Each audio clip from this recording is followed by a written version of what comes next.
오늘 말씀의 제목이 하나님의 지혜로 행하는 삶입니다. 하나님의 지혜로 행하는 삶. 여러분, 우리 13절 말씀을 함께 읽겠습니다. 시작. 너희 중에 지혜와 총명이 있는 자가 누구냐? 그는 선행으로 말미암아 지혜의 온유함으로 그 행함을 보일지니라. 자, 질문을 던지네요. 근데 되게 도전적인 질문입니다. 너희 중에 지혜와 총명이 있는 자가 누구냐?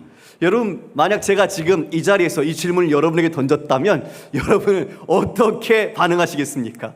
나 지혜 좀 있는 것 같은데, 나 정도면 좀 총명하다고 소리 좀 들었는데, 어떻게 여러분은 스스로 평가하실까요?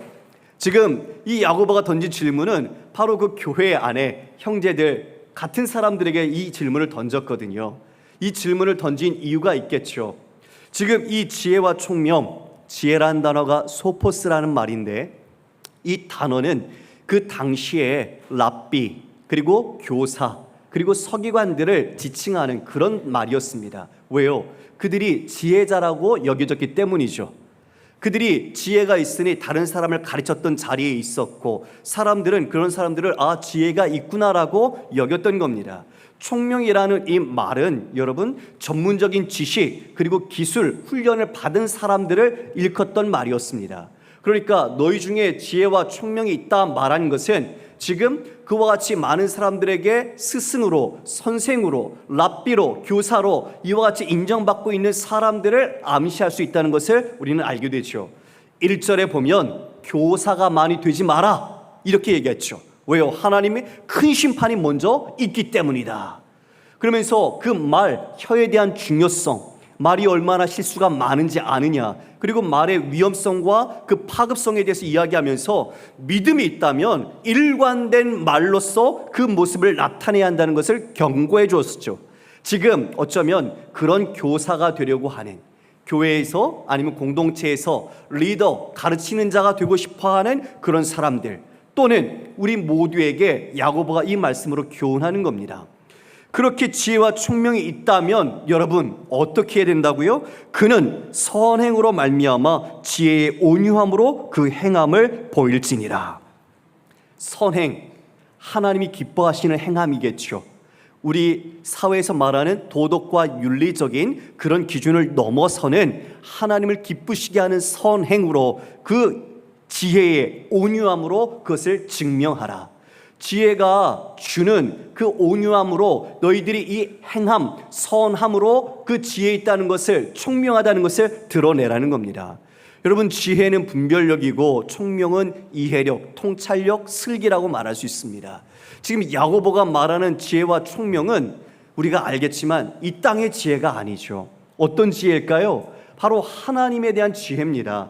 그 하나님의 지혜는 잠언 9장 10절에 이렇게 이야기를 하죠. 여호와를 경외하는 것이 지혜의 근본이요 거룩하신 자를 아는 것이 명철이니라. 여호와를 경외하는 것이 지혜의 가장 근간, 뿌리라는 것을 이야기해 줍니다. 거룩하신 자를 아는 것이 명철, 그것이 슬기고 이해력이라고 이야기해 주고 있습니다. 바로 히브리적 개념에서 하나님을 아는 것이 지혜입니다. 할렐루야. 여러분, 누구를 아는 거요? 하나님을 아는 것. 그런데 하나님을 안다라고 말할 때 우리가 성경을 암송하고 성경을 읽어서 지식적으로, 지적으로 아는 것을 하나님을 안다라고 말하는 게 아니죠. 하나님을 안다는 건 인격적인 교제와 관계 속에서 하나님을 정말 알아가는 겁니다. 다시 말하면 우리가 정말 내 개인적인 노력, 그리고 어떤 의지, 능력으로 하나님을 아는 게 아니에요. 하나님을 안다는 건 하나님과 내가 함께 할 때, 기도와 말씀과 교제 속에서 하나님이 어떤 분인지를 내게 깨닫게 해주실 때 우리는 하나님을 정말 알게 되더라는 거죠. 바로 그것이 지혜라는 것을 이야기해 주고 있습니다. 그러니까 땅의 지혜와 하나님의 지혜는 아예 기초와 기반 자체가 다른 것이죠. 여러분, 여기에서 선행으로 말미암아 지혜의 온유함으로 그 행함을 보이라고 말합니다. 지혜가 주는 온유함, 앞서 야고보는 우리가 하나님의 기뻐하시는 뜻을 따라, 자기의 뜻을 따라 진리의 말씀으로 우리를 낳으셨다고 했지요. 그리고 그 진리의 말씀 우리 마음에 심겨졌는데 그 말씀을 온유함으로 받으라고 말했습니다. 그러니까 그 온유함, 그 말씀을 받은 것, 그것을 행하는데, 여러분, 이 온유라는 것을 단지 성격이 착하고 유순한 것 아니죠. 여기서 온유는 그런 의미가 아닙니다. 온유, 프라우스라는 단어는 외부의 힘에 의해서 길들여진 상태를 말합니다. 그러니까 내 안에 그런 능력과 힘으로 하는 게 아니에요.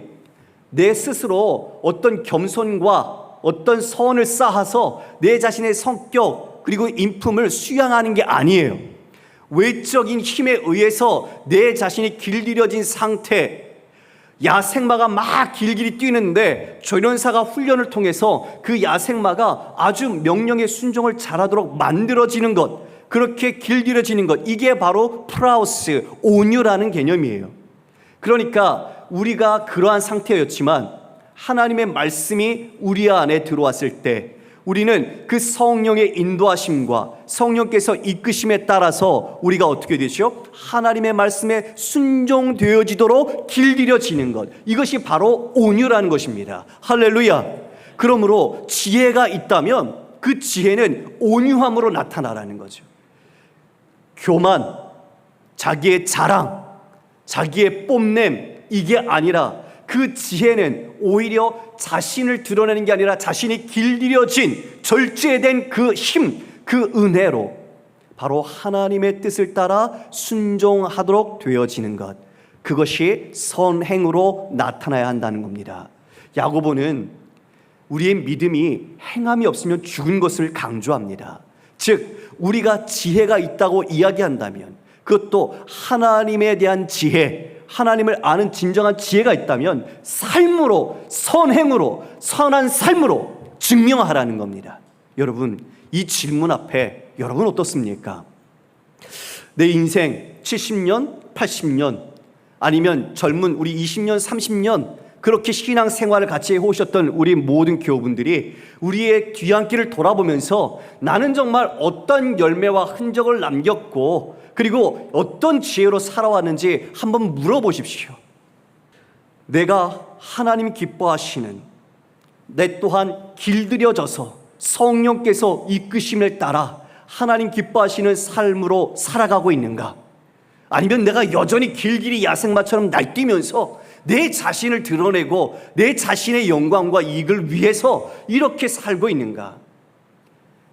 하나님이 우리에게 지혜를 주심은 그 지혜로 말미암아 예수 그리스도를 닮아가고 주님의 성품을 우리 안에 열매 맺도록 하신 것입니다. 할렐루야. 바로 그게 길들여지는 온유함이라고 말할 수 있는 것이죠.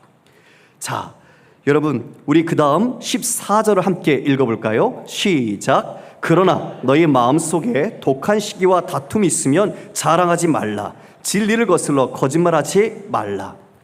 아시는 것처럼 디모데에게 바울이 편지를 써서 보냈을 때 그 교회 안에 거짓 교사들이 있었어요. 디모데 전서 6장 3절 이하의 말씀인데요, 누구든지 다른 교훈을 하며 바른 말 곧 우리 주 예수 그리스도의 말씀과 경건에 관한 교훈을 따르지 아니하면 그는 교만하여 아무것도 알지 못하고 변론과 언쟁을 좋아하는 자니 이로써 투기와 분쟁과 비방과 악한 생각이 나며 마음이 부패해지고 진리를 잃어버려 경건을 이익의 방도로 생각하는 자들의 다툼이 일어난다. 여러분, 경건, 종교, 신앙생활을 무엇으로 만든다고요? 이익을 얻는 방편, 수단으로요. 신앙생활을 하는데 하나님을 목적으로 하나님의 영광을 위해 하는 게 아니라 내가 얻을 이익을 위해서 신앙생활을 도구로 만드는 거예요. 그러니까 사람들과의 어떤 싸움이 나타나죠? 다툼이 일어난다고 말하고 있어요. 지금 이런 모습이 이 14절에 말한 것처럼 독한 시기심과 다툼이 있어서 자랑하고 심지어는 진리를 거슬러서 거짓말을 일삼고 있는 거죠. 여러분, 고린도 교회를 보면 하나님께서 은사를 주셨습니다. 근데 그 은사로 어떻게 됐을까요? 교회가 나눠졌어요. 어떤 은사를 누가 받고 어떤 은사를 누가 받고, 그러면서 그 은사로 서로 차별하고 서로 계급을 나누어서 누가 더 뛰어난 것처럼 이야기하면서 교회가 서로 나눠졌어요. 하나님이 선물을 주셨고 은사를 주셨는데 그게 오히려 자신의 영광과 자기 자랑과 자기의 인정으로서 가치를 뽐내자마자 그 모든 것이 비교되기 시작하면서 하나님을 위한 영광과 주님을 위한 섬김은 사라지고 자기가 주인이 되어 그 자리에 남게 되는 거죠. 지금 이런 모습, 참 지혜인 것처럼 이야기를 하지만 포장된 가짜의 지혜가, 이 땅의 지혜가 이렇게 교회 안에 있다는 모습 속에 지금 야고보는 경고하고 있는 겁니다. 성도 여러분, 그래서 우리도 이 경고에서 예외는 아닙니다. 우리 또한, 나 또한 누군가를 시기하는 마음, 질투하는 마음, 그리고 경쟁에서 내가 이기려고, 또 내가 자랑하려고, 그리고 심지어는 그런 시도 속에서 진리를 거슬러서 거짓을 말하는 우리의 그런 마음들은 혹시 없을까요? 우리 교우들이 정말 바른 말씀과 주님의 교훈 가운데서 우리는 하나님의 참된 지혜로 성장하기를 간절히 소망합니다. 지금 그 모습이 이와 같이 나타난 것, 바로 이것이 거짓 지혜라는 것을 야고보가 말하는 것입니다. 여러분, 예수님 말씀하셨습니다. 열매를 보면 그 사람, 그 나무, 그걸 알 수 있다고. 우리의 삶에 열매를 보면 그분이 어떤 분인지를 알 수 있는 거죠. 교회를 아무리 오래 다녀도 세상의 사람과 똑같은 생각으로 자기의 영광과 자기의 부를 위해 산다면 여러분, 그의 인생의 흔적 자체에는 그리스도의 향기가 남지 않을 겁니다. 바로 그 열매는 그 사람 됨됨이를 이야기하고 신앙의 유무를 판단할 수 있게 하겠죠. 물론 행위로 그와 같이 그 모든 것이 우리의 구원의 근거가 되는 건 아니지만, 여러분이 지금 살아온 인생의 궤적 속에서 여러분이 맺은 열매가 바로 여러분의 신앙이 어떤 것인지, 참된지 아닌지, 어떤 나무인지를 분별하게 하는 기준이 될 것입니다. 여러분, 한번 곱씹어 보십시오. 어떤 열매를 맺었던가. 우리 상반기 동안에 믿음의 생활 예배 잘 드리고 기도하고 말씀 읽었는데 나는 어떤 열매를 맺었지? 세상의 열매입니까? 아니면 선한 하나님 기뻐하시는 열매입니까? 지금 말한 이 땅의 지혜는 선한 열매가 아닌 악한 모든 것을 나타낸다라고 말을 합니다. 자, 그러면 이제 진짜 하나님의 지혜, 하늘로부터 온 지혜, 우리가 이것을 알아야 할 거잖아요. 그렇죠? 자, 그 지혜는 어떤 지혜일까요? 우리 17절 함께 읽습니다. 시작. 오직 위로부터 난 지혜는 첫째 성결하고, 다음에 화평하고 관용하고 양순하며 긍휼과 선한 열매가 가득하고 편견과 거짓이 없나니. 자, 위로부터 난 지혜를 딱 보니까요, 먼저 성결을 이야기해 줍니다. 성결, 깨끗하고 순결한 거죠. 거룩한 겁니다.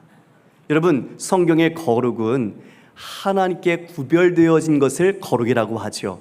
즉 세상과 함께하지 않는 것, 물론 세상 속에 살지만 세상을 따라가지 않고 분리되어 있는 것, 그게 거룩입니다. 성결 다음에 화평이 나옵니다. 여러분, 화평, 하나님의 지혜는 화목과 화평을 추구한대요. 하나됨을 이루는 거죠. 성령께서 우리와 함께할 때 성령으로 하나 되게 하신 것을 힘써 지키라. 평안 안에서 우리가 하나 된 것을 힘써 지켜야 해요. 주님 안에 우리는 하나로 묶으시거든요. 우리를 화목하고 화평하게 하기 위해서 예수님께서 자기의 십자가에 지시고 피 흘리셔서 우리를 하나님과 우리를 화목하게 화평하게 만들어 주셨습니다. 그렇죠? 맞죠, 여러분? 그렇다면 우리 또한 어떠한 직분을 가졌을까요? 고린도서 5장 18절 19절 말씀입니다. 함께 읽겠습니다. 시작. 모든 것이 하나님께로서 났으며 그가 그리스도로 말미암아 우리를 자기와 화목하게 하시고 또 우리에게 화목하게 하는 직분을 주셨으니 곧 하나님께서 그리스도 안에 계시사 세상을 자기와 화목하게 하시며 그들의 죄를 그들에게 돌리지 아니하시고 화목하게 하는 말씀을 우리에게 부탁하셨느니라. 화목하게 된 우리는 이제 평안하자 누리는 게 아니라 우리 또한 여전히 아직 화목하지 않은 사람들을 위하여 화목하게 하는 말씀을 가지고 화목하게 하는 직분을 우리가 받았다는 것입니다. 자, 여러분 묻겠습니다. 여러분이 직장 일터에 나가서 일하는 것, 여러분이 캠퍼스에서 공부하는 것, 여러분이 어떤 공동체나 어떤 이웃들과 함께 할 때 여러분은 어떤 사람으로 서야 합니까? 화목하게 하는 사람으로 서야 합니다. 할렐루야. 그 분란, 혼란, 악한 것을 맺는 땅의 지혜가 아니라 우리는 하나님의 지혜로 사는 자로서 우리를 화목케 하신 우리 주님을 따라서 우리는 그 많은 사람들을 주 예수 그리스도와 화목하게 만들어야 하는 것입니다. 이것이 하나님께서 주신 하늘의 지혜를 사는 사람의 삶의 양식인 거죠. 이제 그 다음에는 관용을 이야기하고 양순을 이야기하는데요. 여러분, 관용은 우리가 죄를 누군가 지으면 그 사람의 죄에 대해서 징벌할 수 있지만 그 사람에 대해서 우리가 받아주는 겁니다. 그 사람을 이해해 주는 거죠. 양수는 말씀에 순종할 수 있는 온유함과 겸손함의 태도입니다. 그러니까 관용과 이 양순이란 사람을 이해하고 또 우리가 말씀에 우리가 스스로 자원하여 순종하는 것, 순응하는 태도를 이야기해 주죠. 그 다음에 긍휼과 선한 열매를 이야기하네요. 여러분, 긍휼, 이건 너무 중요하죠. 하나님께서 우리를 구원해 주신 그 이유, 동인이 바로 긍휼입니다. 하나님은 긍휼이 풍성하십니다. 할렐루야. 우리 에베소서 2장 4절 말씀 함께 읽겠습니다. 시작. 긍휼이 풍성하신 하나님이 우리를 사랑하신 그 큰 사랑을 인하여. 네, 그 긍휼, 하나님의 신실한 사랑, 하나님의 한결같은 사랑, 구약에서는 헤세드라고도 말할 수 있겠죠. 그 긍휼이 바로 우리를 사랑하신 하나님의 마음이었습니다. 그래서 우리를 불쌍히 여기셔서 우리에게 예수 그리스도를 보내주시고 우리를 구원하여 주셨던 거죠. 바로 그 긍휼이 하나님의 지혜라고 이야기를 줍니다. 그러니 우리 또한 누군가 타자를 긍휼히 여겨야 하겠죠. 그리고 또한 선한 열매가 가득하다. 예, 아까 땅의 지혜, 정욕의 지혜, 이 땅에 있는 그 귀신들의 지혜는 악한 것들을 만들어냈지만 하나님의 지혜는 온갖 선한 열매들을 가득하게 만들어 간다고 말합니다. 이 선한 열매, 여러분, 그건 아까도 드린 것처럼 이 세상 사람들이 말하는 선한 것을 뛰어넘는 거죠. 하나님을 기쁘시게 하는 것, 바로 그게 선한 열매입니다. 에베소서 5장 9절 말씀에 빛의 열매는 모든 착함과 의로움과 진실함에 있느니라. 착함, 선함에 있죠. 의로움과 진실함, 바로 그게 우리가 맺어야 할 선한 열매이기도 합니다. 디모데후서 3장 15절부터 17절 말씀 같이 읽을까요? 시작. 또 어려서부터 성경을 알았나니 성경은 능히 너로 하여금 그리스도 예수 안에 있는 믿음으로 말미암아 구원에 이르는 지혜가 있게 하느니라. 모든 성경은 하나님의 감동으로 된 것으로 교훈과 책망과 바르게 함과 의로 교육하기에 유익하니 이는 하나님의 사람으로 온전하게 하며 모든 선한 일을 행할 능력을 갖추게 하려 함이라. 하나님의 말씀은요, 우리가 구원에 이르는 지혜를 줍니다. 그러니까 말씀 속에서 우리는 하나님이 어떤 분인지 하나님의 뜻과 목적과 지혜를 깨닫게 되죠. 그런데 그 지혜의 말씀, 그것으로 우리가 하나님께 원하시는 온전한 사람이 된다. 예, 하나님의 사람으로 온전하게 자라가게 되고 결론적으로는 모든 선한 일을 행할 능력을 갖게 된다고 말합니다. 여러분, 그러면 선한 행한 능력, 우리가 지향하는 것은 어떤 것일까요? 바로 십자가의 정신입니다. 우리 예수님께서 우리를 위해 자신의 몸과 살, 피를 흘려 우리를 구원하여 주신 것처럼 우리의 선한 행함, 바로 선한 일이란 내 자신을 내어 주어서 우리의 이웃과 타자들이 그 하나님의 백성으로 세워지는 것, 그들을 유익하게 이롭게 만드는 것, 바로 그것이 선한 일이죠. 복음, 선교, 사랑, 나눔, 구제, 봉사, 이 모든 것들이 바로 선한 일입니다. 그러므로 이 선한 일은 우리가 그 말씀 속에서 지혜를 얻고 우리가 하나님의 사람으로 온전하게 세워져 갈 때 우리의 삶에 자연스럽게 맺히는 열매인 것입니다. 여러분께서 이 열매가 주렁주렁 맺히기를 주님의 이름으로 축원합니다. 그 다음 보니까요, 편견이 없대요. 여러분, 편견은 자기 고집이죠. 자기 주장이고 차별입니다. 그런데 하나님은 외모로 차별하지 않으신대요. 하나님은 그 중심을 보세요. 그리고 하나님은 공정하십니다. 차별하지 않으시는 분, 편견이 없으신 분이에요. 그리고 그분은 거짓이 없으십니다. 여기 보니 거짓이 없다는 것은 여러분, 허위, 그리고 위선, 가식이 없다는 말입니다. 우리는 가식적으로 행동할 때가 있어요. 본심은 그렇지 않은데 그런 척할 때가 있어요. 그러나 하나님은 그런 분이 아니세요. 하나님은 진실하시고 성실하신 분이셔서 전혀 가식과 거짓이 없이 진실함으로 행하시는 분이라는 것을 이 하나님의 지혜 속에서 반영하고 있는 것입니다. 자, 바로 지금 17절에 이 하나님의 지혜를 보니까 땅에서 지혜라고 이야기하는 것들이 이 안에 있습니까? 여러분 어떻습니까?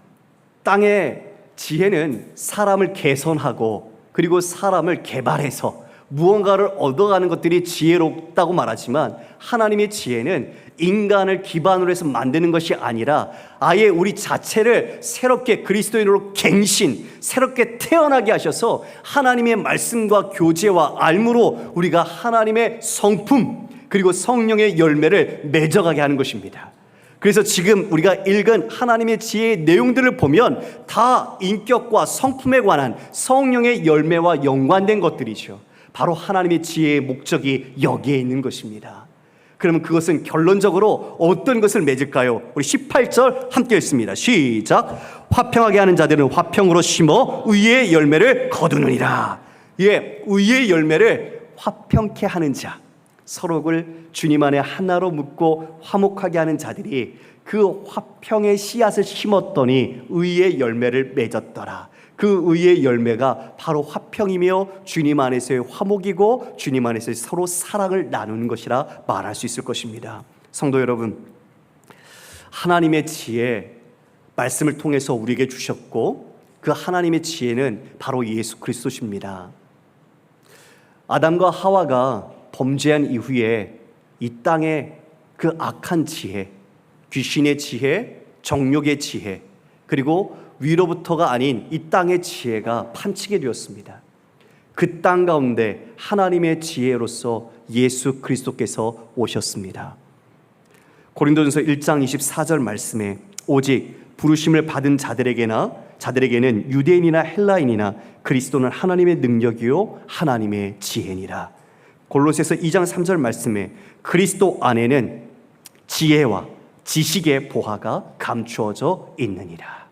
예, 우리 예수 그리스도께서 하나님의 지혜십니다.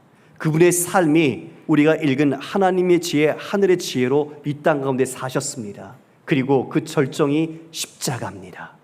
십자가에서 분열과 혼란과 다툼과 시기와 악이 아니라 오히려 자신을 다 내어주시는 긍휼함으로, 그리고 성결함으로, 그리고 거짓이 없이 편견 없이 선한 열매를 맺으며 하나님께서 이 모든 것을 그 십자가에서 화평을 이루어 주셨습니다.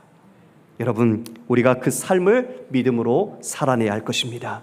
이 지혜를 어떻게 얻을 수 있을까요? 야고보는 이미 우리에게 이야기해 줬죠. 야고보서 1장 5절 말씀 읽겠습니다. 시작. 너희 중에 누구든지 지혜가 부족하거든 모든 사람에게 후히 주시고 꾸짖지 아니하시는 하나님께 구하라. 그리하면 주시리라. 하나님께 구하십시오. 하나님께 구하면 반드시 주십니다. 자, 그러면 정말 누가 이제 실제로 지혜와 총명이 있는 자입니까? 우리 13절에 있는 말씀처럼 그는 선행으로 말미암아 지혜의 온유함으로 그 행함을 보일지니라. 말이 아니라 하나님의 지혜로서 그 온유함 가운데 선한 행함, 선한 삶으로 증거하는 것, 바로 그 사람이 참된 하나님의 지혜와 총명을 가진 자입니다. 우리 모두가 이 지혜로 우리가 이 땅에서 말이 아니라 삶으로, 그리고 지식이 아니라 성령의 열매를 맺으며 교만함이 아니라 겸손함과 온유함으로 하나님의 영광을 드러내는 모든 성도가 되시기를 주님의 이름으로 축원합니다.